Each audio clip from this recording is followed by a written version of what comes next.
So today's agenda, we're doing things a little bit differently. We're mixing things up, and I had read somewhere that chaos breeds innovation.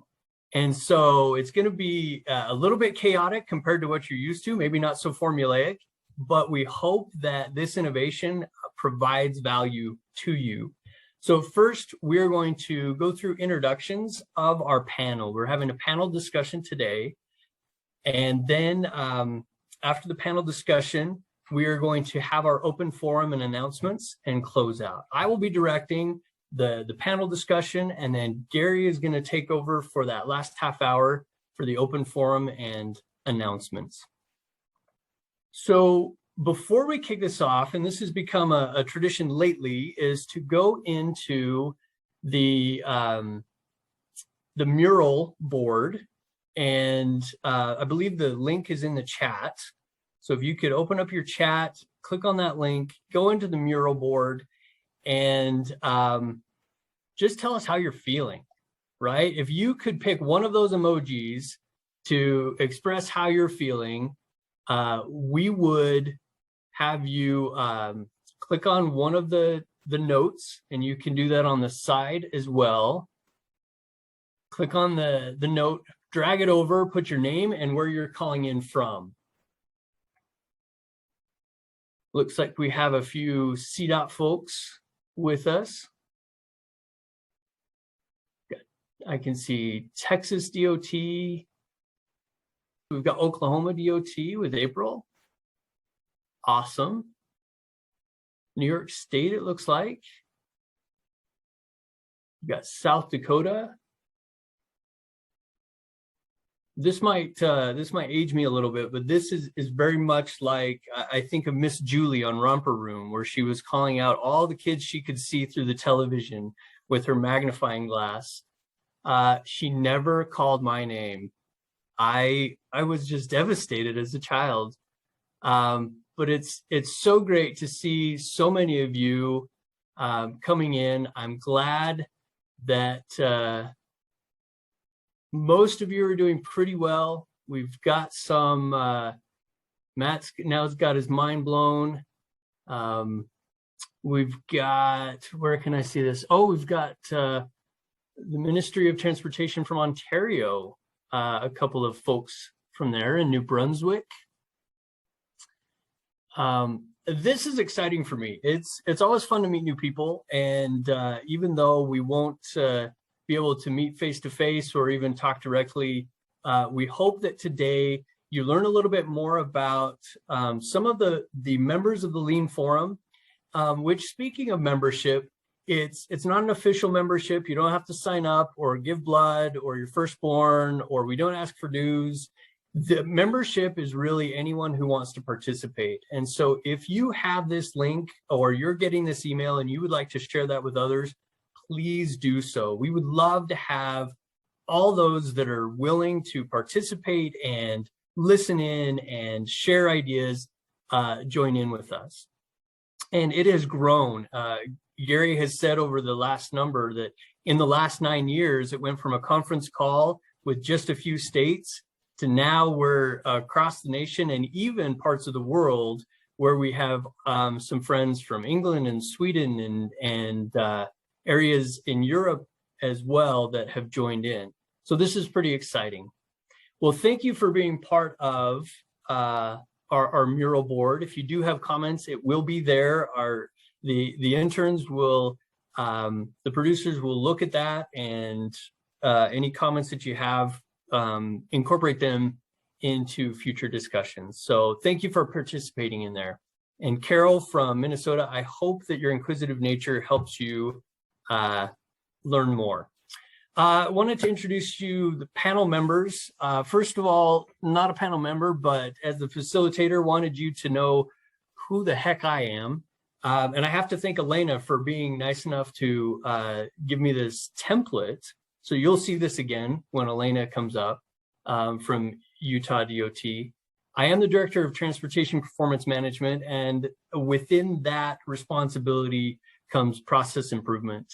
I am a civil engineer by training. I did go to school at Utah State University, I've got the flag here in my office, and I've spent my entire career in state and local government. So in public service is where I've been the entire time.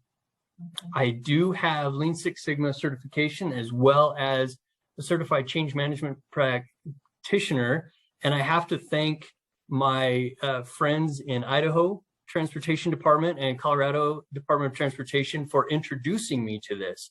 It was Laura's group, who we'll meet in just a moment, in Idaho, that even introduced the Lean Forum, the Transportation Lean Forum, to me, and got me really excited about it. And it was Gary and his folks that talked to me about change management. And so I have benefited professionally and personally because of the association with this group.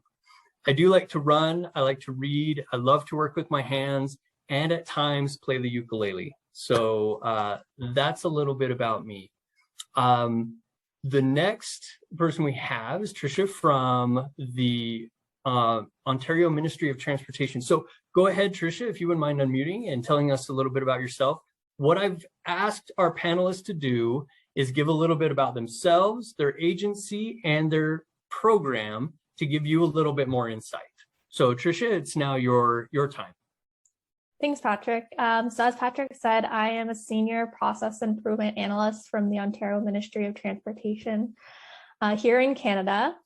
I like to call myself a lean and service design sort of enthusiast. It's what I'm really passionate about, and I've been practicing that for around 5 years now.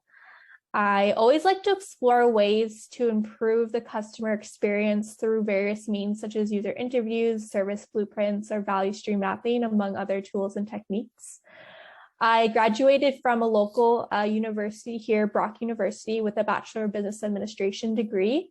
And in my spare time, I like to bike, hike, and paint.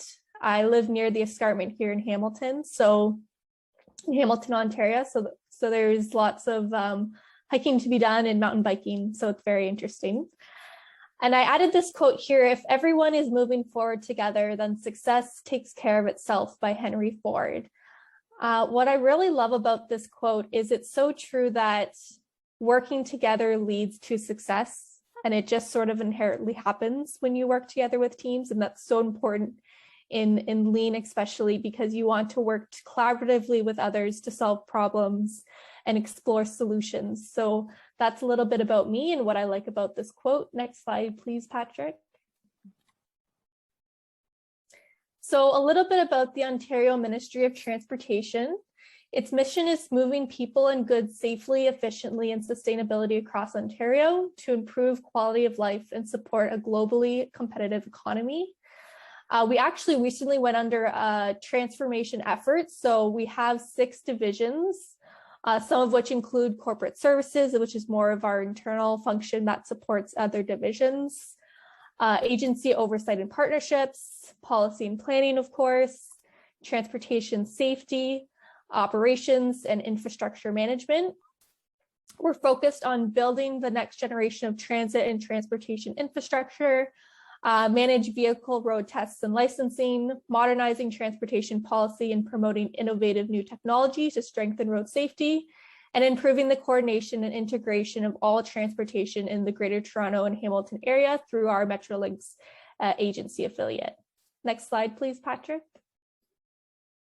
So something we have in the Ontario Ministry of Transportation is essentially a community of practice, which we call our MTO Lean Plus Guild, which is to bring together those who are interested in Lean and those who are Lean practitioners to work on projects together throughout the ministry. Something that we've recently implemented is coaching programs. So when we have a project that comes through my branch, the Strategy Improvement and Innovation branch, we match that project with someone who's in our community of practice or the MTO Lean Plus Guild that wants to get really some hands-on experience learning about Lean and Lean tools, technologies, or techniques. And they get that hands-on experience, and then they can bring that back to their own office environment and start learning to apply Lean and sort of spreading that great culture and continuous improvement mindset. So we were established in 2018, that's the MTO Lean Plus Guild, and its membership since then has grown to 332 employees. Over the past 2 years, we facilitated 22 Lean White Belt training sessions. So those are just introductory sessions to Lean for Ontario Public Service employees. And we've trained around 1,300 Ontario Public Service employees in that training, and also co-facilitated 31 clinics with our partner at Ontario Digital Services Lean and Continuous Improvement Office. So our clinics are focused on value stream mapping, root cause analysis, those great Lean techniques and tools. And we've trained around 3,000 Ontario Public Service employees with those Lean clinics. So that's a little bit about me, my organization, and my department. So glad to be a part of the panel today. Thanks for having me. Hello, everyone. I'm Elena Spendlove. As of today, I am no longer the Business Process Program Manager at UDOT. I am the current Rural Public Transit Program Manager, but just left this role. So Patrick was so gracious to continue to have me participate in this wonderful forum. A little bit about me: I have a bachelor's degree from the University of Utah, and I just recently graduated with an MBA from Louisiana State at Shreveport.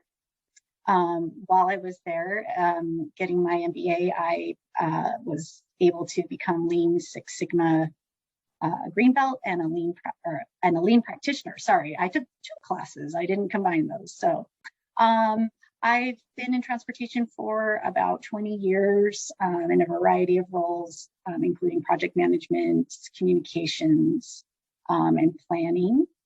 My motto: I take a Shingo approach to Lean, to lead with humility and respect for every person. I didn't put anything personally about me on there, but I do love to cook and hike and travel with my husband.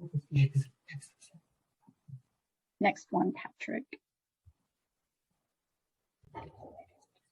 So a little bit about UDOT. Our mission is to enhance quality of life through transportation. And we have a quality of life framework that includes 4 aspects, including better mobility, good health, connected communities, and a stronger economy. Our vision is to keep Utah moving, and we do that using our values of respect, integrity, and caring. And of course, our 3 strategic goals include 0 crashes and injuries and fatalities, preserve infrastructure, and optimize mobility. We have about 1,700 employees in 4 regions throughout UDOT. We have the central office where Patrick and I work, and business process management is housed within our technology and innovation group. Next slide, Patrick. So we have recently produced this process. It's closely follows DMAIC, but it also incorporates some human-centered design and theory of constraints aspects to it.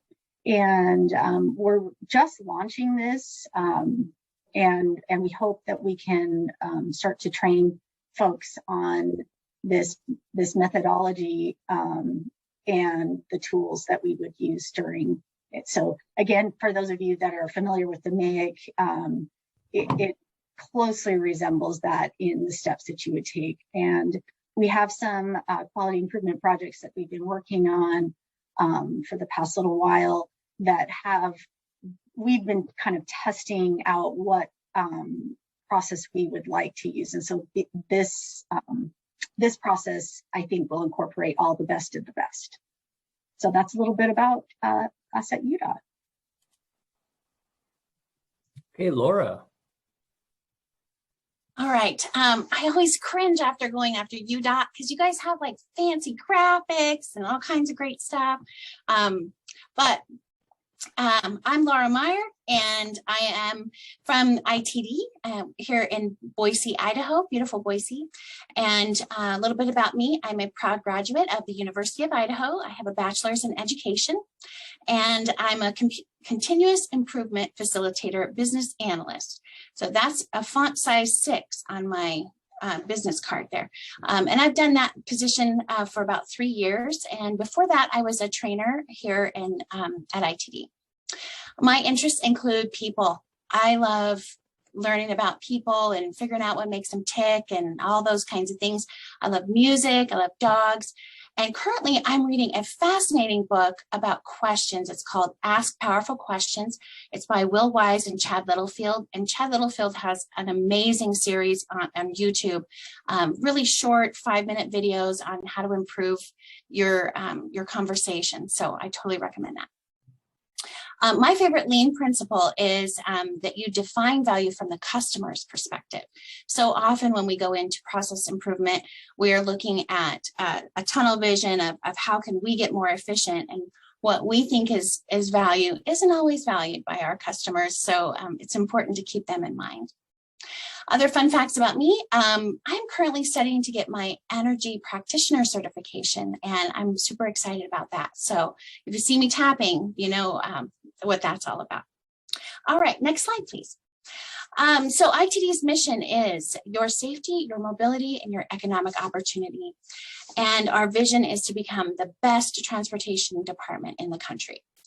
We have some strategic initiatives to help us with that, and we want to provide the safest possible transportation system and work environment.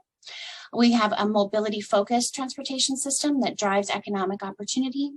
We are continually improving the employee experience and continually innovating our business practices. So now for the big reveal, a little bit about Idaho. Very fancy. Some of these might be a touch out of date. I couldn't get up-to-date stats on our DMV, but this is close now. So our population's around 1.78 million, not quite half from California. That's just a joke, I'm just kidding. Budget is 782 million-ish. We have 4,983 center lane miles and 1,830 bridges. Our aeronautics, we have quite a lot of unrestricted public use airports. We have 126 in the state and 60 general aviation community airports. We also have a seaport, which I should have put on here up in Lewiston, which is kind of unique to Idaho since we're so far inland. Our DMV services about 1.3 million licensed drivers and 1.9 million registered vehicles and trailers. We have our public transportation provides for our, busing and all that. That's all under ITD as well. And our continuous improvement operation has a total of 2 full-time employees and 2 interns. And our research now has 2 full-time employees. We had one, Ned Parrish. A lot of you are familiar with Ned. Hello, if you're out there, Ned. And so now he's got a buddy in that. All right, next slide. So a little bit about our innovation program. I like to think of us as the unicorn in the transportation world. Ours is a little bit different.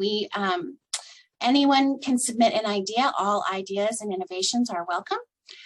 But employees are responsible to see that their ideas evolve from idea to innovation, and there are $0 allotted for them. So they have to get crafty. It's very lean. Since 2017, ITD has saved 32 million-ish and 514,000 hours. So $32 million, 514,000 hours. And that is all from just grassroots folks getting the work done. We have an average of about 436 unique contributors, which is about 37% engagement since we have about 1,600 employees. All right, for the big reveal on this slide, I was trying not to information overload. So that was, I feel like our success factors is that we have a focus on culture. We don't have any mandates at all. It's a very grassroots support structure, and it's also very aligned with our leadership. We have leadership recognition and leadership advocates all around. We have a customer-friendly form. It's fast and easy to use, and we share ideas through multiple avenues. We have SharePoint and Transporter articles. We share in our meetings, and lots of different ways to get the word out for people to get their ideas across the state. And that's a little bit about Idaho.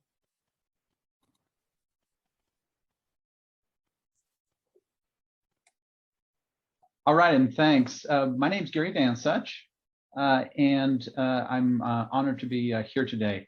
A little bit about me. I am the most fortunate person on the planet, truly. Wonderful wife. We're in our 43rd year, going strong. 2 terrific kids. I call them kids still. Grown adults making important contributions in education and science. I have the very best team on the planet. I know many of you will say the same thing. I will arm wrestle anybody who on that. I'm glad to hear about other teams, but I had the very best team on the planet and the very best job on earth. I'm Director of Process Improvement here at the Colorado Department of Transportation. I've had that position for about the past decade. Patrick, if you go next. And at CDOT, we serve the Centennial State. We plan, build, operate, and maintain the Colorado transportation system. And you see a version of an organization chart here. Now, it doesn't look like an organization chart. I call this the freckle version of the organization chart because it looks like the state of Colorado has freckles. Every place you see a dot and a number, that's someplace where we have people on Team CDOT, 3,000 people, 200 different staff locations. And of course, that makes sense. That's like many of your transportation agencies, we have people where our customers are, where our assets are, and where the needs are. So we have people across the state serving everybody to plan, build, operate, and maintain that wonderful Colorado transportation system. Patrick, next.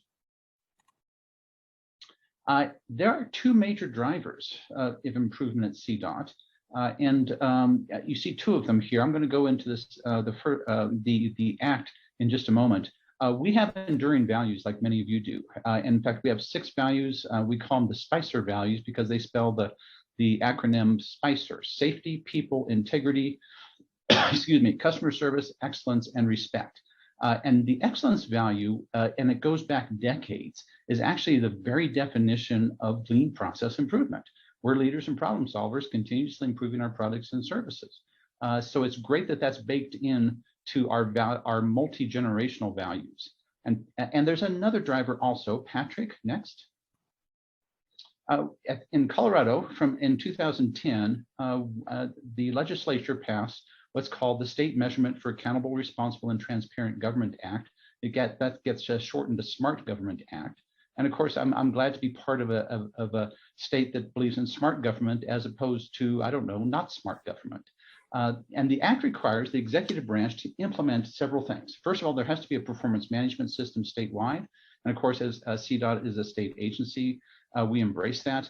It also says we need to incorporate lean continuous process improvement to increase government efficiency, and calls out lean specifically, which I think is wonderful because lean is built on continuous improvement and respect for people. And then it also says we need to ensure that state employees receive training on operational excellence, because everything else doesn't make any difference. We can put words on a piece of paper, but if we don't have people trained and able to do things, it's useless. So that third one is crucial on that. All right, Patrick, next. And our approach, I lead a team that helps other people on Team CDOT, and we provide services in 3 major areas.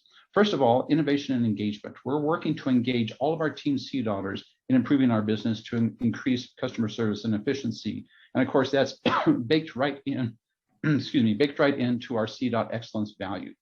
Then secondly, we have change management and business process improvement services.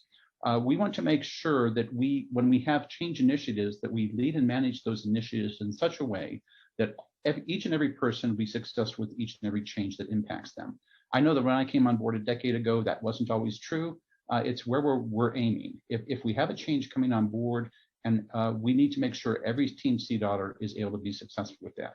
And then third, we have strategy services, which is really the other 2 writ large. We're working to improve how we craft and execute strategy at CDOT.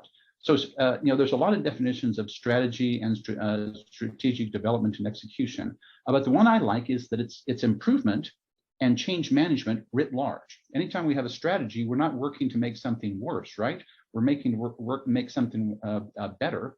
And those larger initiatives can very much benefit from the technology and principles and practices of process improvement and change management. And you see on our page here a link to our Lean Everyday Ideas page, leanideas.codot.gov, and some of the wonderful recognition that Team CDOTers have received due to our improvement efforts. All right, that's a little bit about CDOT. Patrick, I think I'm going to turn it back to you. I think that's the end of my slides. I appreciate that. Thank you, Gary. And you've convinced me that I am the second most fortunate person in the world. So it's always nice to meet people who are grateful for what they have. And Gary is definitely, you're one of those people. So we're going to dive into this panel discussion. We want to talk today about quality. And that came up because of Gary had done some research or was made aware of November being World Quality Month. And that got us thinking is, how does quality play into our process improvement efforts, our continuous improvement programs? And so today we have a series of questions that we would like to pose our panelists about quality and how that affects their decisions. But first, we're going to try something new with these poll questions within our Zoom contacts. So we're going to have Mariah, if you wouldn't mind, putting up the poll question. Not sure how to access it. There it is. Does your agency organization put an emphasis on quality?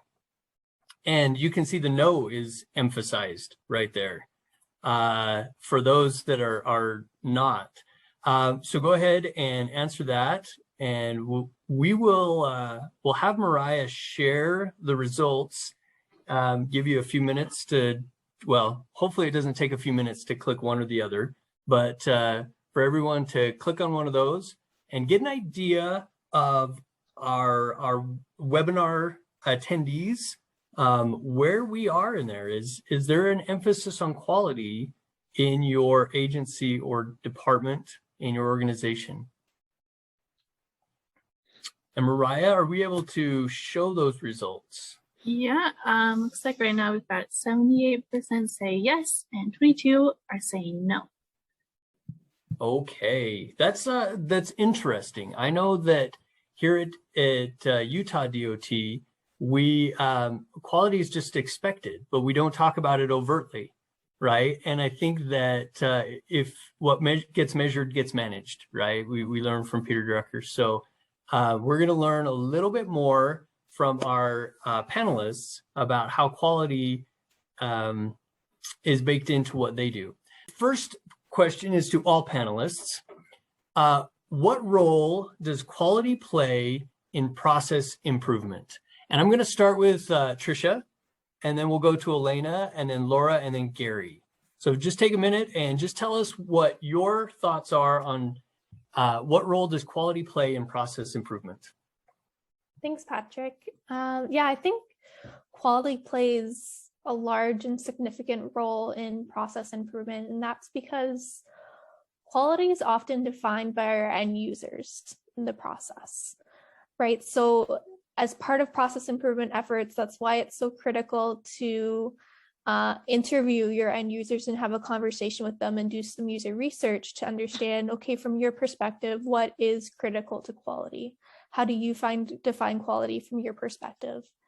And then from there, you can really hone in and focus your improvement efforts on those elements that are critical to quality, and focus on how can we eliminate waste and deliver value to our end users with those critical to quality elements of our process. So yeah, it definitely plays a large role. Quality might be different based on your different service or process, because it might have different end users of that process. So from my perspective, that's what I believe is significant about quality, and always focus on your end user. Very good. Elena. So Tricia, I don't want to be a broken record, but definitely focusing on the customer. I mean, the quality is very relative. My instructor, when I was getting my degree, said quality is the degree of meeting requirements and expectations relative to other things. So I think that what's relative to me might be different and relative to Patrick. So, and I think the way that process improvement plays into that quality is what I like to call like preventative maintenance. If you are working on identifying the waste, improving efficiency, meeting customer needs, improving the value that they get, then you're more likely to have a better outcome. And so that's, to me, that's where quality comes into play. Thank you so much, Laura. I think I want to build on what you said, Patrick, about that we kind of expect quality, and I think that it's a mindset of habitual excellence. And the more that you produce quality things, when things aren't as high quality as you expect, it kind of becomes itchy. You're like, I know we could do this a better way, or this could be faster. This could be a better product for our customers. Or you start to hear those grumblings. Your focus gets a little bit more on what the customer is saying out there, and you're interested in that. And so for me, I think it's a mindset, that the quality mindset of habitual excellence. Awesome. Gary. Boy, all of that is wonderful. Again, I believe the customer defines quality. That's been said several times. For us here at CDOT, we're basing our improvement and innovation system on lean. Lean is about continuous improvement and respect for people. And that continuous improvement is about the products and services we provide to customers. So I think that's so crucial to take that customer perspective. There's a book out, it's a free book online called The Lean Primer from more than a decade ago. And they have a lot of great advice around customers, including, you need to build systems where you're not bothering your customer. You're getting good products and services to them, but you're not tapping them all the time where they have to do something or provide you with something. You're taking their perspective to say, gosh, it's a busy world, and we have customers that need our products and services, and we don't want to bother our customer. We want them to be able to rely on us to provide those high quality products. I know that we have a part, and I know that that's important for a lot of the groups that we have partnerships with. Like many of you that are in transportation agencies, we have a good partnership with the Federal Highways Administration, FHWA. We get about half of our money from our FHWA. Over the past several decades, I never have been able to find how far back this goes. We have a joint quality improvement council. We call it QIC, with between CDOT and our FHWA Colorado partners. And we're defining quality by the, how well we're actually able to use the federal monies, so that half of the money, but really all of the monies we have at CDOT to serve our customers. And then we set up improvements where we need some improvement out there, not surprisingly. So I think that long-term definition at CDOT has included those partners, including FHWA, to define quality through the customer's eyes. So back to you, Patrick. So thank you. That got me thinking. There's a book that I read recently that I really, really like. And I just happen to have a copy of it here on my desk, is this We Don't Make Widgets by Ken Miller. And we discussed this, Gary, in the past, where sometimes at government agencies, we can say, we don't have customers, we have hostages. They can't go anywhere else. And we will tell them what they want and what they need and how they want to receive it. And what I've heard from you all is it's just the opposite. And I think Ken Miller makes that point as well, is it's really the customer that helps us define what our processes should be and what our products from those processes should be and the outcomes. And so not going away from that hostage mentality to their actual customers who use the services. Next, we're going to go to Laura. I want you to, in the next few minutes, just talk about what defines process improvement success. How do you know that you've achieved success in your efforts? Well, I had more of like the well-rounded answer on this one. I kind of went through the entire process, so I apologize if I'm not answering the question the way that you had intended. So I put that it does start with that habitual excellence and noticing that there is a problem and feeling like, gosh, I think we could do this a better way. And then gathering a diverse group of people together is so important. And we're probably going to touch on this a little bit more, so I won't belabor the point, but getting different points of view, asking a customer to sit in on the process improvement panel, asking leadership to come in, getting different points of view about people who do the work and folks who receive the work.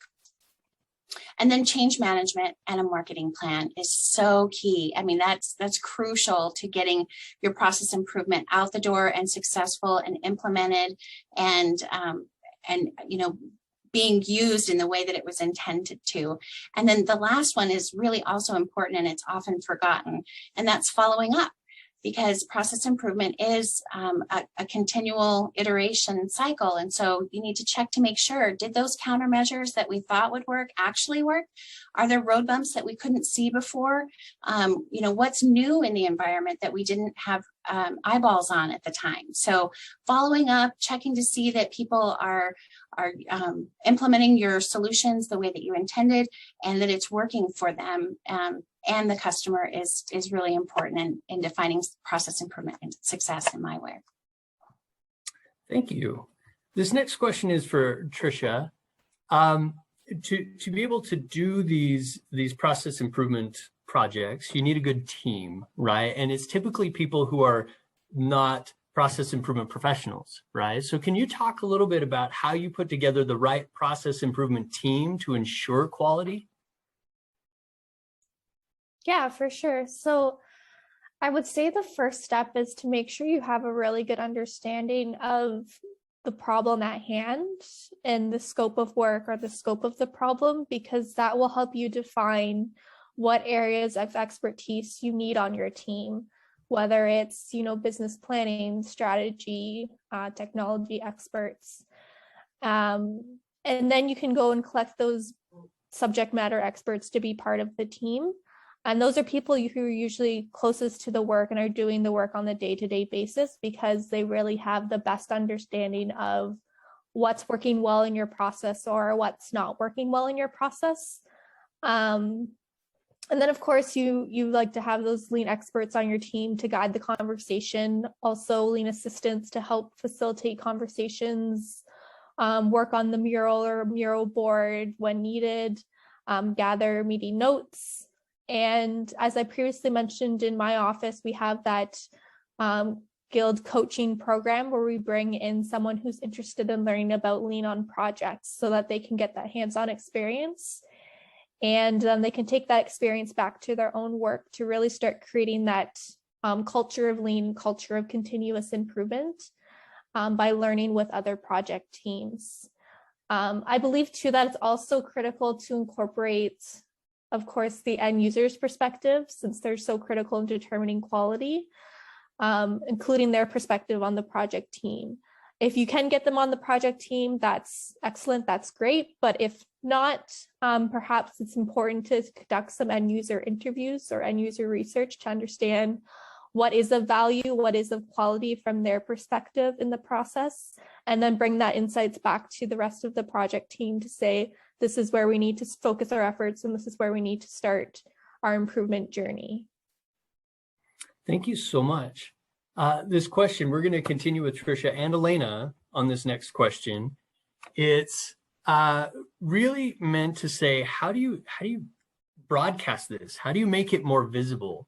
So how do you make your process visible, but also how does visualization play into maintaining and improving quality? So we'll start with Elena. We'll give you a breath, Tricia, and then we'll dive right into your response. I think making your processes visible, I really like that visual workplace. I know oftentimes it's more geared to like manufacturing or construction, where you have like a visual workboard or, you know, something that's displaying where products are moving along. But I think in business, we can have a visual workplace too. one of the ways we can do that is mapping out our processes and putting them, you know, in a place where people can see them. And once you make it visible, I think a lot of times you can see where some of those roadblocks or bottlenecks are occurring. So I think having that visual helps with that flow of the work, and it helps just make sure that everyone can see that. I'm a big fan of 5S. I'm a big fan of Kanban. So I think that also helps make the work more visible.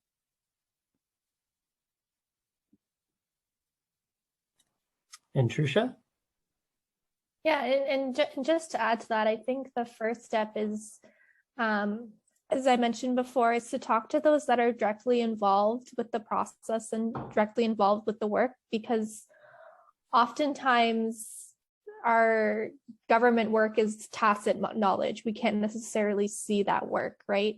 And so by talking to those and going to the place of work, which most of us know is called Gemba, allows us to really see what that day-to-day work looks like and make that tacit knowledge explicit knowledge. And then, as Elena was saying, then we can make that process visual, whether it's in person, you're putting sticky notes on a board, or whether it's virtual, if you're using Miro or Mural, to use virtual sticky notes on a virtual board. I think that's definitely so important to talk to those who are doing the work. And the concept of quality and keeping continuous efforts on quality, I think it's important to have daily stand-up meetings, or if not daily, bi-weekly stand-up meetings, to have your team come together and take a look at the process on an ongoing basis to say, how has this process changed? As Elena was saying, where's the process breaking down? Where do we have bottlenecks? Just to keep tabs on quality, again, from the end user's perspective. Are we meeting their needs? Are we delivering value in the right way to our end users? So yeah, definitely first engage those who are on the floor and have those daily stand-up meetings. Excellent. We've talked a lot about what does success look like, and how do we get our processes to align with our customer needs. This next question is for Laura and Gary, and it has to do essentially with, what if we're wrong, right? What do we do if we've gone through the process, we come up with a solution, we're implementing it, and we just find that it's not the right one? So how do you stay open to the idea that some of these theories or conclusions may be wrong, and avoid falling into the confirmation trap, right? Only looking for the data that confirms that your theories were right, right? How do you go about that? Laura, if you wouldn't mind, and then Gary. All right. I think it starts with team building within the process improvement team. Really setting out those norms that we're going to leave our assumptions at the door. We're going to leave our organizational titles at the door. And we have this Q-tip model that we use, which stands for quit taking it personally when it comes to feedback.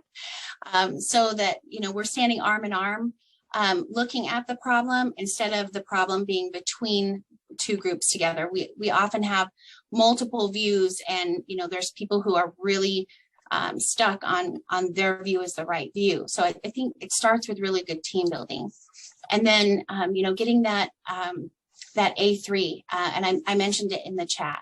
If you've got your A3 and you just socialize that baby, go around, talk about how did the team come to this conclusion? Did we get it? Did we get it right in the background? Did we have all the information to begin with? Were we missing some historical information? We know that stuff goes out the door all the time, and we have turnover in DOTs and everywhere now. Did we miss some of that? What about these countermeasures? Is this really going to work for you? Where do you see this as a hiccup? Socialize that before, all throughout the process, before you start your change management. And then I think you'll be much more successful. Gary? Great advice, Laura. And I've been busy taking notes myself too. I agree with all of that.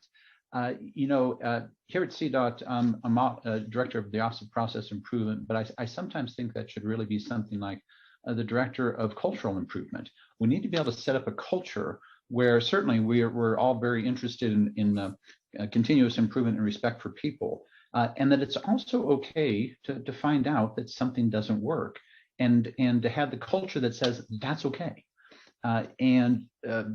Most of us don't like to admit that something didn't work. There was an example of this from a few years ago that I think really helped set the culture at CDOT. And this is probably 7 or 8 years ago.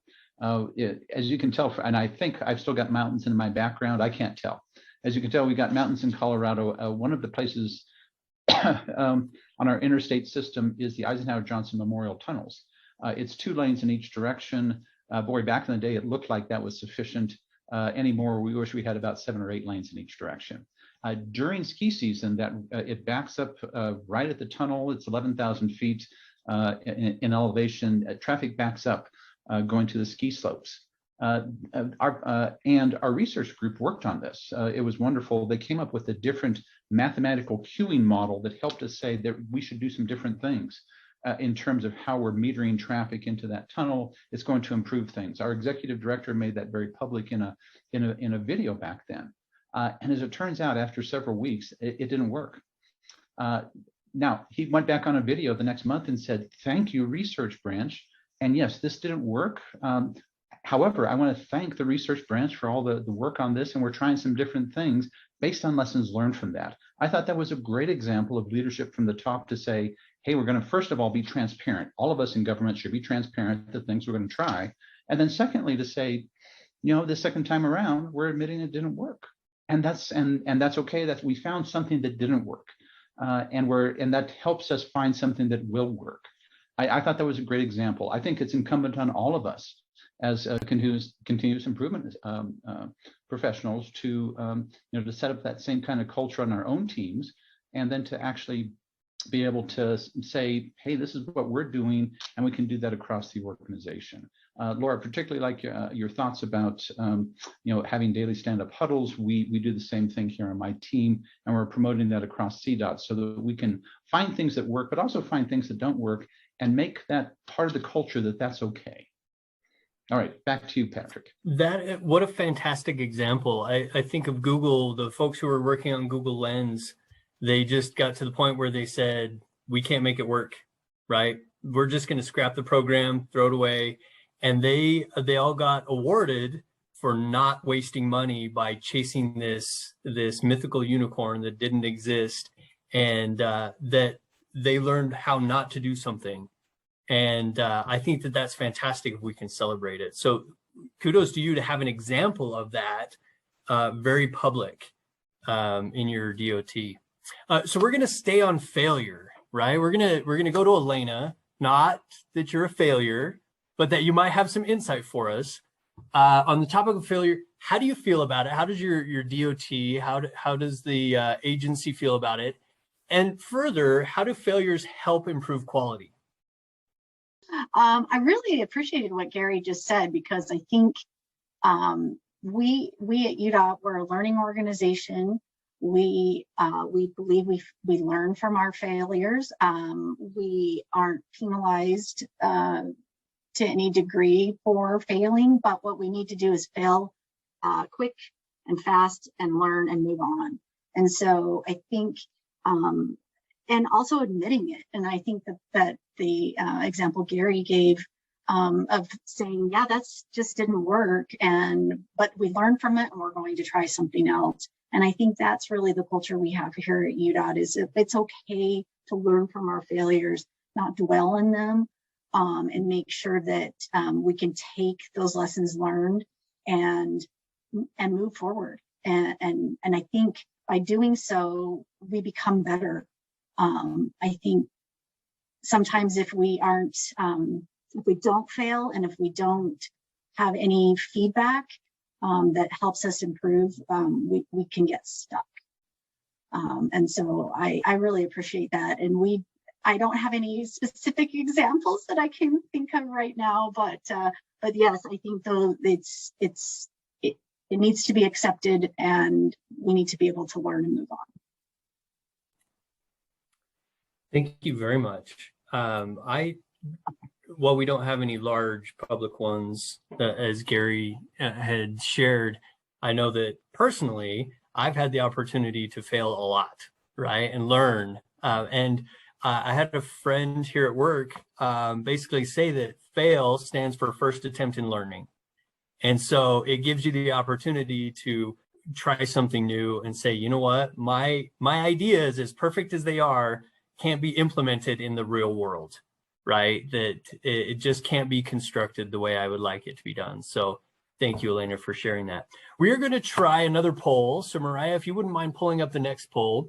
The question that we're going to ask our attendees here is, does your agency or organization allow for failure? Do you feel as an employee that you won't be punished or looked down upon, or do they celebrate failure and how you might benefit from what you learn?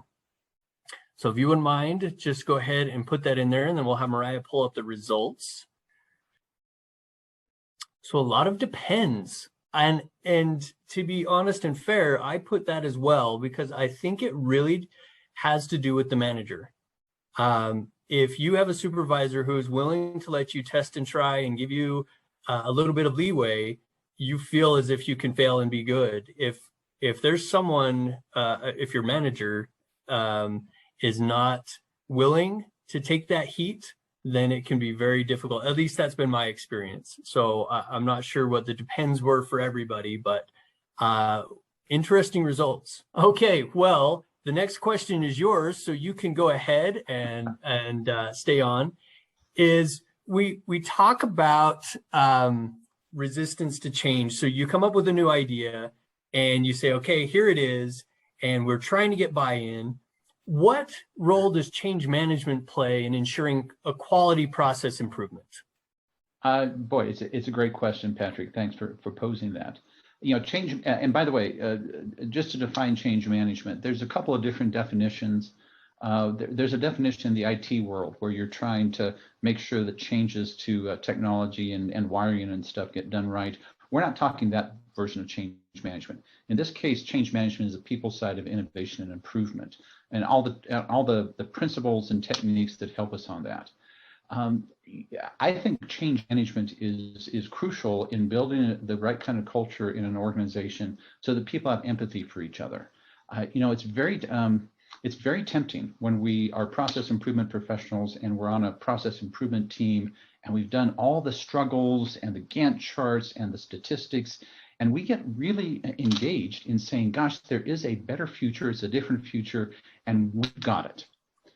And sometimes that permits us to get separated from our customers, the people that will be impacted by the change, and from the bigger world where sometimes change works and sometimes it doesn't. So whenever we put together something that's an improvement, there's an old saw that says, you know, that any change will meet resistance. But it's not because there's bad people out there. They're not resisting because they're bad people. I don't think there are bad people out there. They're resisting because the change that you might be suggesting, without other kinds of anything else in place, they're fearful that it's going to make things worse, not better. And we need to have empathy around that. And change management helps us build that empathy. It emphasizes, first of all, that expect change, expect resistance anytime there's change. Work with the people that will be impacted by the change to understand your change from their perspective. What will they need to go from how things are currently to how things are in the future? There's an old saw that says the devil you know is better than the devil you don't. So even if they don't like how things are right now, they're fearful that your change will be worse. And there's actually a corollary to that. The devil you know is better than the angel you don't. Perhaps your change will make things a lot better for them. But if they're not engaged, if they're not part of the change, they don't know it's an angel. They don't know it's better for them. So it's incumbent on all of us as process improvement and quality improvement professionals to build in change management principles and practices early. So first of all, when we have a larger change, to say, who is this going to impact? How can we get them engaged? Can we have polls? Can we have focus groups? Can we, and certainly, can we get some two-way conversation going? Here's an issue that we see across the organization. How does it impact you? And get ideas flowing back and forth.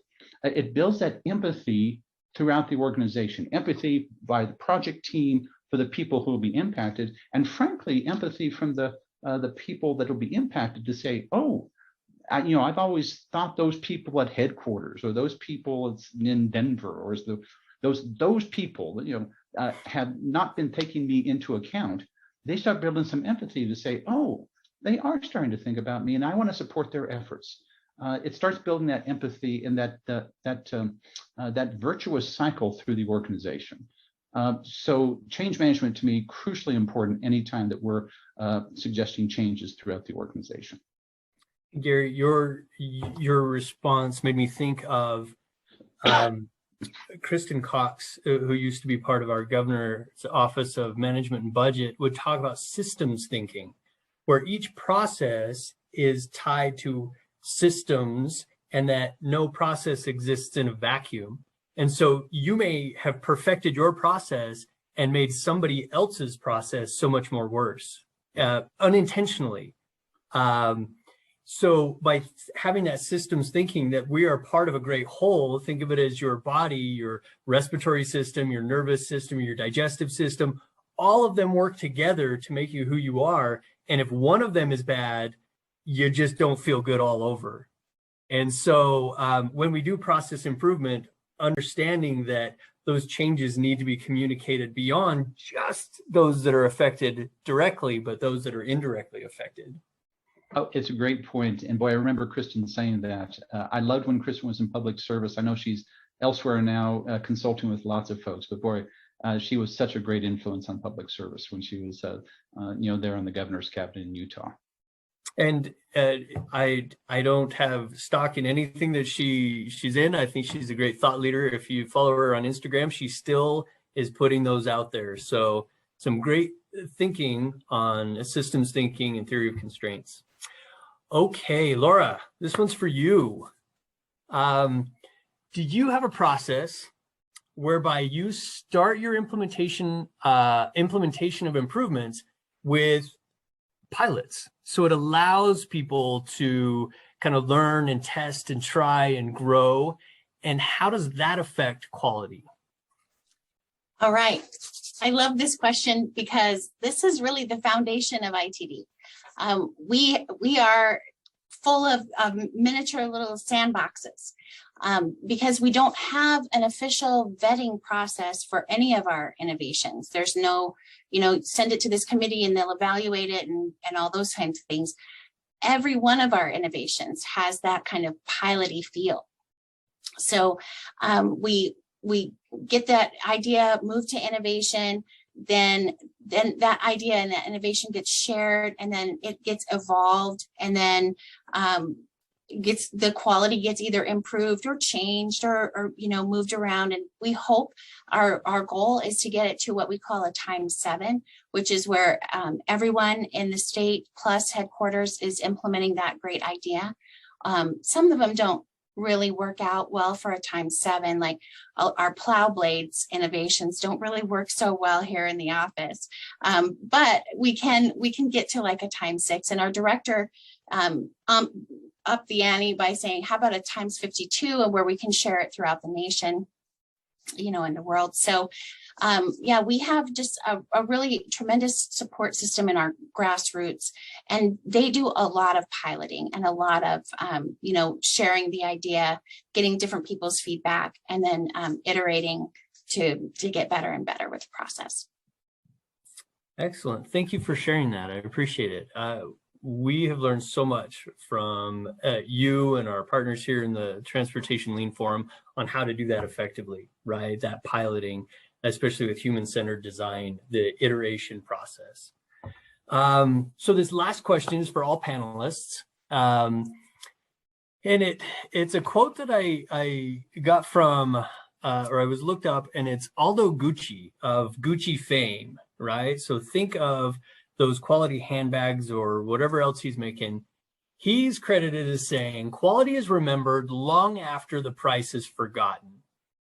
And I'm going to ask each panelist to just postulate on what does this quote mean to you in your process improvement program. So Tricia, let's start with you, go to Elena, and then back to Laura, and then wrap up with Gary. So Tricia. Thanks, Patrick. Yeah, it's the first time I've heard that quote, and I think it's just an excellent quote and can really relate to our government programs and services, because whether it's, you know, great quality or poor quality service, it's something that I know there's not a price tag on it usually, but it's something that our end users won't forget. And that just goes back to the point that our end users are the ones that define quality for us, because they are the ones that are at the forefront of our programs and services. They know better than really anyone else, you know, what's working, what's getting in the way, what's not working for them, and really help us define, you know, what is that great quality that they won't forget, or what's that poor quality that they won't forget, because we want to know sort of both ends of the spectrum, right, to understand what do we need to design for and what do we need to look out for that we don't want to design for. So keeping those both points of the spectrum in mind. Thank you. Elena? So when I saw this quote, I said to Patrick, I'll answer this. And so I'm glad everyone else is too, but it really reminds me of what we call our currency here at UDOT, and that's the public's trust. And if we earn that every day by the way that we interact with them, by the projects that we produce, and we spend that currency when we don't deliver, when our road projects are not on time, or that they aren't the quality that the public expects. So I think we need to really focus on that public currency, that public trust. And I have a really interesting quote that I just like, that it reminded me a quote that reminded me of a quote. So it's from Phil Crosby. And it's quality is free. It's not a gift, but it's free. It's the unquality of things that cost money. And so I kind of think that that goes along with what Aldo Gucci might have been saying. Laura? Awesome. Yeah, I would build on that, thinking about like the definition of value in lean. You know, it's what the customer values. And so if I have a product in my hand that the team thought was a high quality product, but it isn't designed to my needs, then I don't consider it quality at all. And so I feel like that really is what we remember. If I want long battery life and it looks pretty, it doesn't matter to me. I'm just interested in the battery life. So I think the other part of that, the quality, goes back to, you know, a lot of the things that Tricia hit on in terms of that empathy, and same with Gary, the empathy. That's what people remember, is when you start with, what can we do for you? Here's my intent to improve this process for you. And here's the quality that we're intending. Does it match what you think? That's what people will remember, that you invested in them. Appreciate that. Gary? Thanks, Patrick.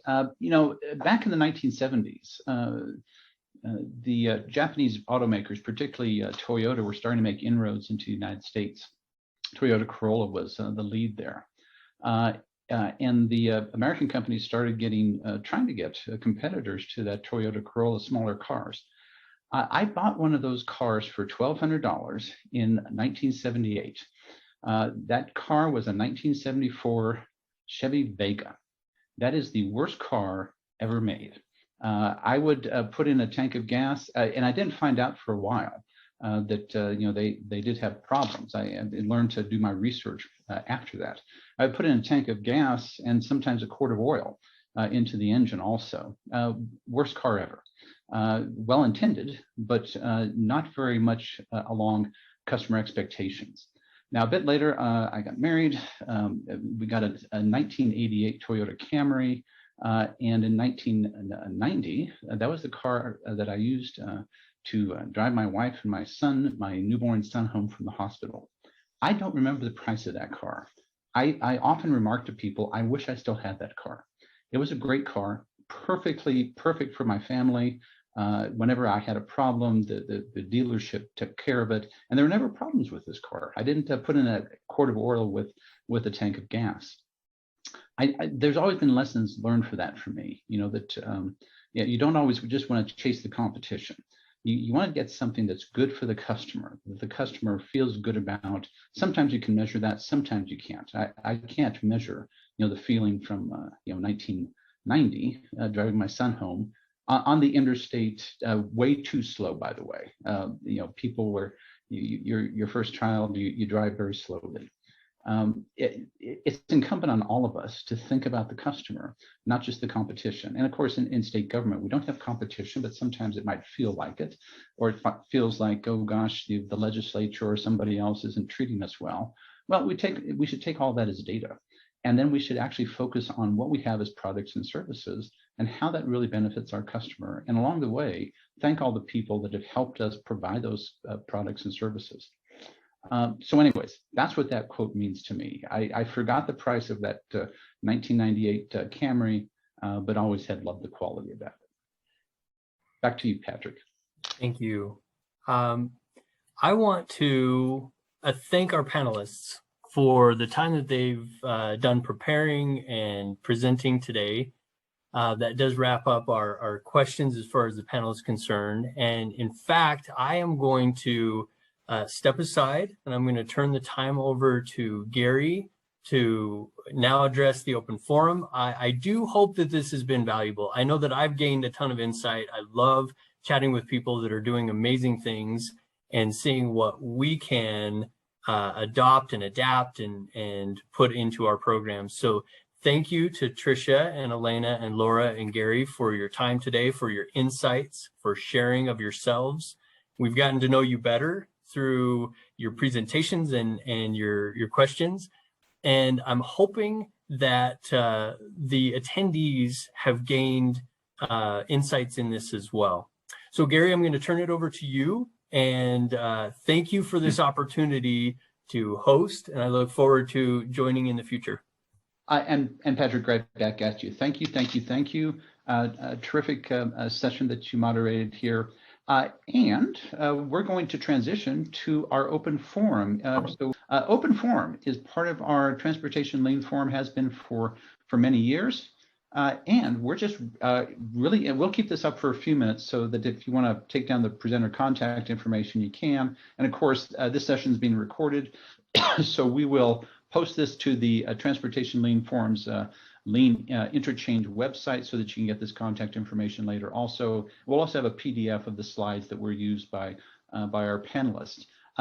During open forum, this is a place to share your successes. This is a place where bragging is not only great but welcome, because your success on improving something might be somebody else's current challenge. So bragging about your successes can help somebody else. You might have additional questions, perhaps for our presenters, for our panelists, but also maybe just in general, questions that you want to pose to the community. I see that we currently have 60 participants. There might be other folks online that can provide some information to you on questions you have about continuous improvement and process improvement. And you might have some other discussion topics. If you're able to unmute, I encourage you to unmute. If you can't for some reason, I know that technology sometimes doesn't allow us to do that, go ahead and put that in the chat pane, and we'll have one of our producers read that out. So it's open forum now. What's on your mind? Hey, Gary, this is Shar. Hi, Shar. Great to have you. Thanks. I always love being here. I was going to share a recent success. It's a big success, I think. For those of you who are familiar with ITD, we do an annual best of the best recognition. So we have our winners of our 7 categories for all our innovations for the year.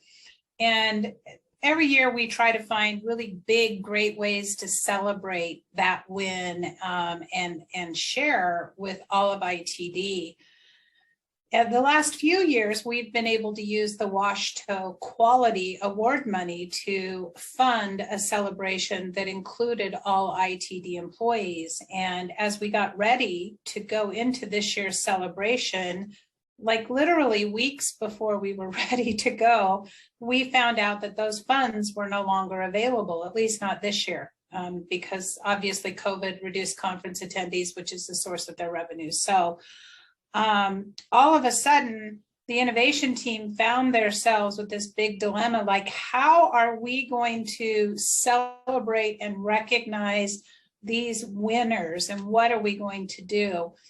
And so I'm really pleased with the outcome, because a very zero cost, almost zero cost alternative was we ended up doing a Publishers Clearinghouse style celebration recognition, and we got as many of the executive team, which turned out to be all of them at one point, but different amounts. We actually went to each one of the winning teams, either their team meeting or some sort of thing that they were doing, and surprised them with the team. So in the case of our Blackfoot shed, the executives and the innovation team got on the plane and flew over to Eastern Idaho, and we crashed one of the shed's meetings and just showed up and surprised them. And of course, we took some donuts and we took their trophies, and we took a video camera, a camera crew, and we interviewed them and recorded them. So tomorrow at the board meeting, we'll be revealing that recording and that celebration. So it was very intimate, very personalized. In one case, we crashed a virtual meeting because the winners were from all across the state, and we didn't have a way to get them all together in person, but all of the executives and the leadership team showed up into their team meeting all of a sudden, and we recorded that as well. So I just really want to emphasize how important recognition is, but that recognition can take place in many different forms, and that personal connection with people is really what matters. It's not necessarily the pomp and circumstance. So just wanted to share with that. I thought it was a great win. Shar, appreciate you sharing that. And for those of you not on may not know Shar online, Shar is from ITD. She is the Chief Administrative Officer and part of the executive team, reporting right into the director of ITD. And Shar always have been amazed and marvel at the things that you do in Idaho, and we appreciate the opportunity to borrow from you. I want to borrow that one. Absolutely. It was so much fun. We were so sneaky. So I'll tell you how we did it if you're interested, how we pulled it off. Go for it. Go for it. Oh, right here. So I'm sure everybody's, I would love to hear offline, but if other folks online, boy, I love being able to surprise people in a nice way. So we just told them that they were going to meet with little old me. And so I was like, oh yeah, it's just me, you know, I just want to get some comments. It's good for Innovate ITD, you know, so gather your team together. And so the shock and awe when the executive team walks in, they were just like, what? And it was so great because there was this, like, you know, at first it was like shock of like, oh my gosh, here they are. And then there was everyone's looking around at each other. And then the conversation just became so like almost informal, you know, when Shar started talking to them about, well, show me what else, you know, what's happening in the shed, and people started walking around and just sharing ideas. And it was so great. The personal touch this year was absolutely my favorite way of celebrating Best of the Best so far. The pizza party is a close second, but but this one was fantastic. Laura, that's wonderful. Laura, Shar, thanks. That is terrific. That's terrific. All right, we're still in open forum. Questions you have, successes, other successes you want to share with folks? If you can unmute, go ahead and unmute. If you can't, put in the chat pane and we'll read it out. Hi, Gary. This is Danielle Klinger-Grumbine from the Pennsylvania Department of Transportation. Thanks for inviting me to join the Transportation Lean Forum. I see Laura. Laura and I participated in a peer exchange last year. So great to see you. And thanks to all the panelists. Hi there. Thanks to all the panelists today. But Gary had asked me to join today's Lean Forum to talk a little bit, very quickly, very briefly, about our virtual Innovation Days event that we just had at the beginning of November. I think the word of last year of 2020 was pivot, and we were very accustomed to doing in-person innovation events across Pennsylvania, to kind of highlight not only innovations moving through our State Transportation Innovation Council, which we have a very active one here. And in fact, I just got off our STIC business meeting, our last one for the year, where we introduced 4 new innovations. But this was also an opportunity to highlight innovations at the district and county levels across PennDOT, as well as our municipalities. So last year we did and had a very successful 5-day event, a PennDOT Virtual Innovation Week. And then this year, we continued that. We did shorten it a little bit. We did a 3-day event this year, the first week of November, the 2nd through the 4th. So we ended up doing 12 total sessions. We ran concurrent sessions in the morning and afternoon of each day of the event. And we featured local government innovations, things that are happening at that level. We were able to feature a lot of our STIC innovations, as well as innovations that are occurring at the district and county levels across PennDOT. And it was just a great information sharing event.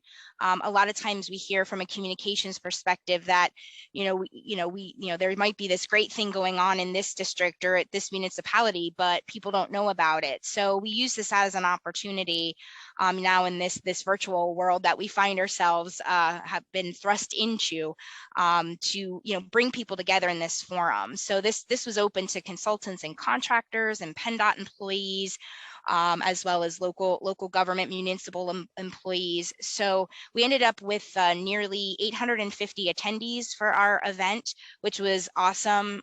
We were very thankful for the participation that we had. The other thing we did is a virtual exhibit hall out on our event website. So in addition to all of the innovations that were presented as part of the event, we also featured nearly 100 additional innovations as part of this exhibit hall. So we asked our exhibitors to create videos or just an informational fact sheet about their innovative approach, tool, technology, whatever the case may be, and we posted it out there in our virtual exhibit hall. So just wanted to share a little bit about that event. I'm sure a lot of you out there are doing similar things, especially with having to pivot, and move to these more virtual events. So we do have an event website. I think Gary posted it there in the chat. The short link to it is actually penndot.gov/innovation days. So if you go out there, you can actually listen to all of our presentations. We posted all of the session presentations out there. You can go and view the virtual exhibit hall. And certainly if there are any questions, can feel free to reach out to me at any time. I can post my email in the chat in terms of, how we set it up, the platform we used, how we got the word out to people about the event. I'm happy to answer any questions. So I'll put my email there in the chat, at any time, just reach out to me. But again, thanks, Gary, for allowing me to share a little bit about that event today. Oh, and Danielle, right back at you. Oh my gosh, thank you. The information that you have is wonderful, folks. I did put the link to a couple of online items, including the virtual exhibit hall. Man, there's terrific stuff there. And thank you, Danielle, for being willing to have questions answered. So if anybody does have questions, please do let her know. We do have some stuff coming in from the chat pane. So let me go through some of that. Chan had a question about knowledge management, knowledge transfer. And so I think there's a lot of folks that could talk about that. Some of the things that that people have set up for, and glad to have anybody talk about that.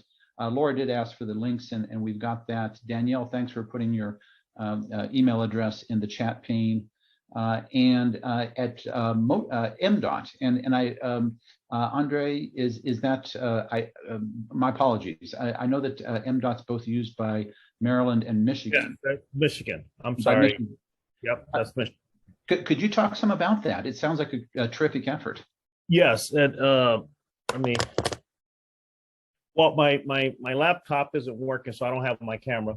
But yes, several years ago, we had an initiative to develop a platform, an internal platform to recognize innovation at MDOT. And we had a SIAT team, which is a statewide innovation action team, developed a platform, a website where we would have employees submit ideas, and these ideas would be vetted through the respective leadership across the different functional areas at MDOT, and they would weigh it and assess it in terms of being valued, having quality. And there's criteria that we've set for measuring that quality, or at MDOT, and the benefits from implementation of the idea. And for all of the ideas that are vetted and actually implemented, they're posted out on this website. So it's the sharing platform where everyone at MDOT across our 7 regions and our central offices could see the great ideas and the innovators who initiated the idea at MDOT. So we could not find a monetary means of an award because of state government and all of the logistics, but we did come up with a system of providing an opportunity for the winner for a given year to go to some annual conference that he or she might be interested in, or if there's an area of interest that would help them better perform their work at MDOT.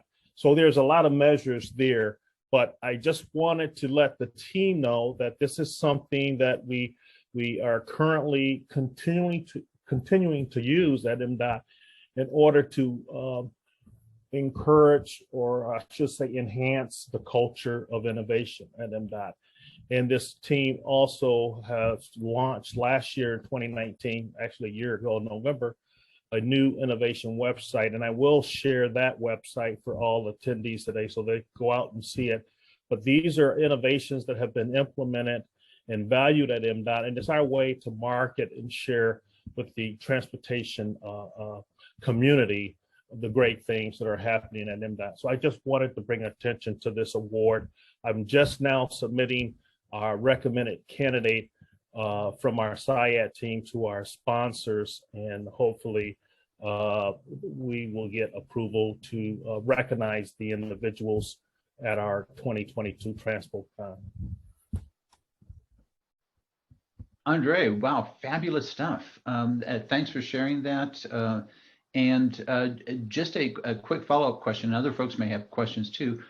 Would you potentially at one of our transportation lean forums in 2022 be willing to take maybe 10 or 15 minutes and chat more about that? Would love to. Yep, and I will share that with our engineer of research, Carol Aldrich. But yes, we would love the opportunity to celebrate great things that we're doing here at MDOT. Yep. That's great. Appreciate that. And Mariah and Courtney and Ronald, if you could take that as a note for potential presentations in 2022, appreciate that. All right. And Laura had a very nice note. Andre, I think we all agree. Thanks for sharing that. All right. We have a few more minutes, folks. We're at 10:30 and we're going to go through about 10:45. Are there other things that you would like to chat about? Questions for the group? We do still have the outstanding question about, excuse me, about knowledge transfer that Chan put in, or other topics you want to bring up, successes you want to share. It's open, unmute if you'd like, and if you can't, please in the chat pane.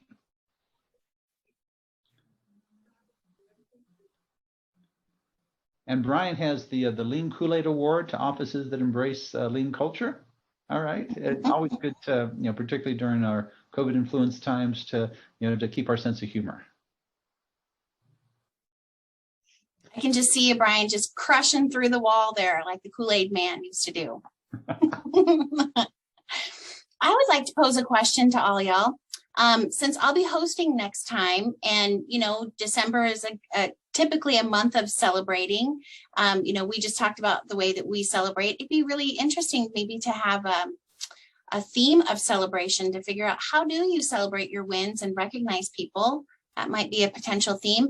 If there's any other themes that you're looking for or would like to see in the Transportation Lean Forum, I'd love to hear them.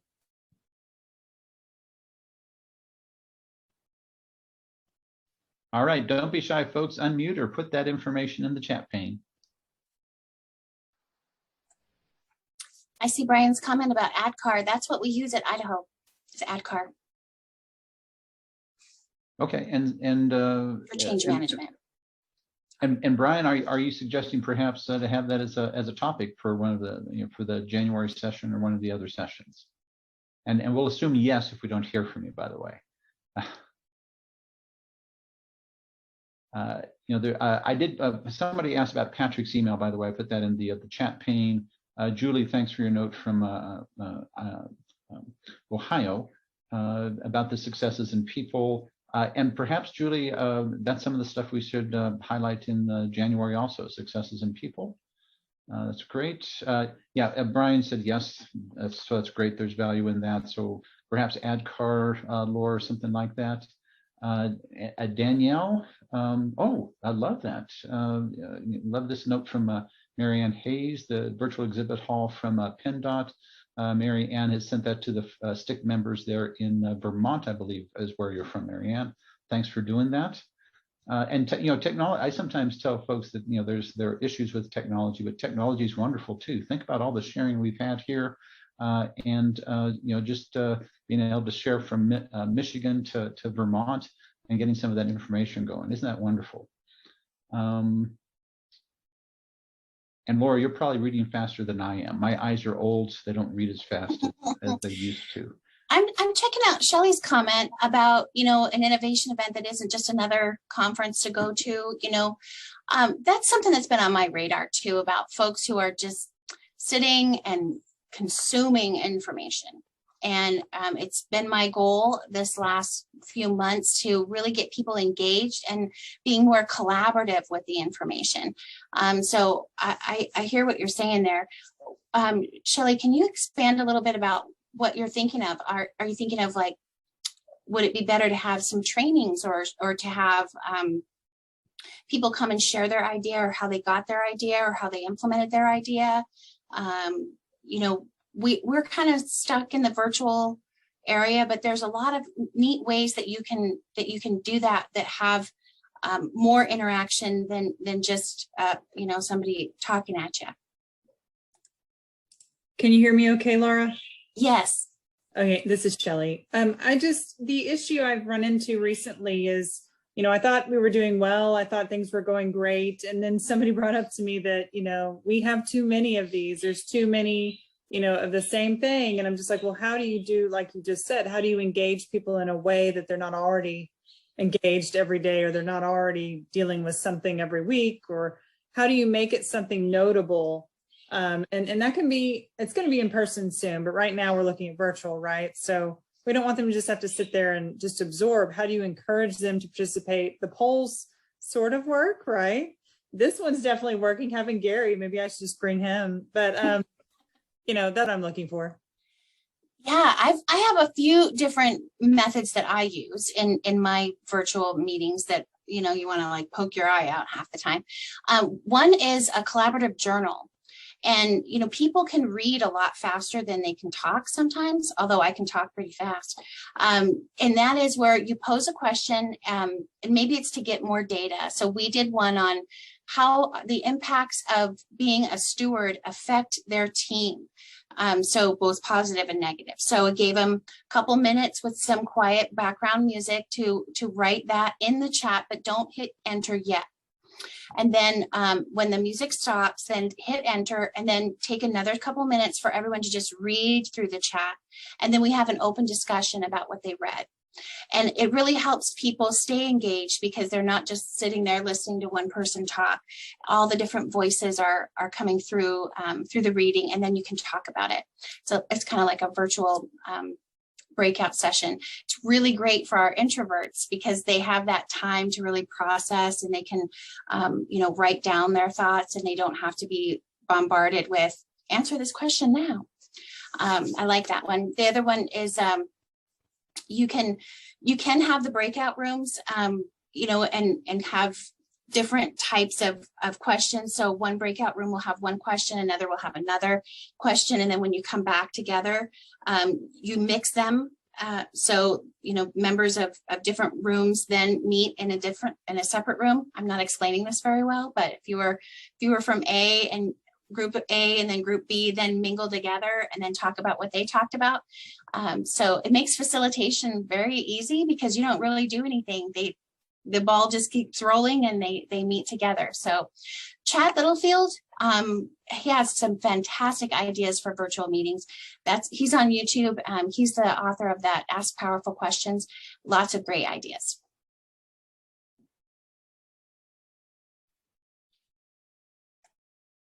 All right, that's great. There's a few items rolling in from the chat pane. That's great. We probably have time for one or two more questions or thoughts before we need to wrap up. What else is on folks' minds? Successes, questions, thoughts? Unmute if you can, and if you can't, put it in the chat pane.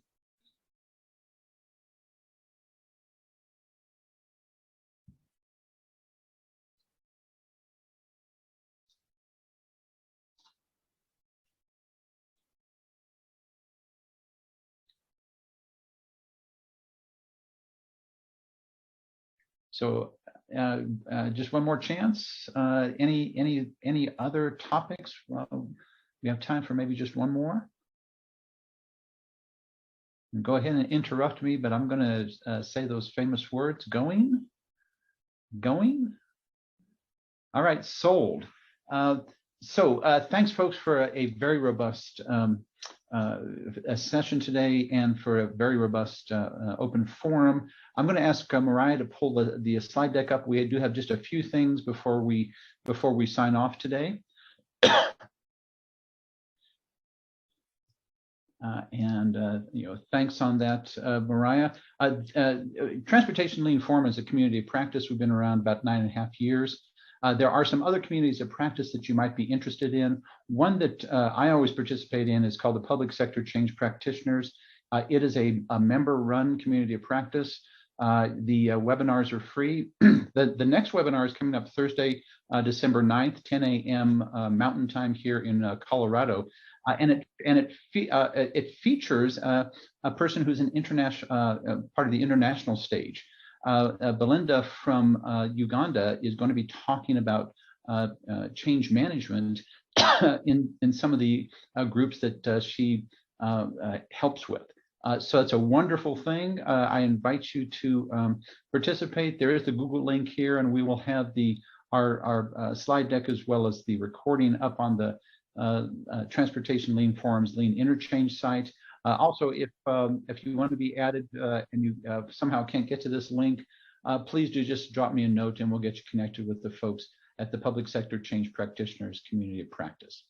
And of course, we've got a QR code. QR codes were famous for a while, kind of dipped in popularity, but we're bringing QR codes back. So that QR code will take you to that same link. Mariah, next.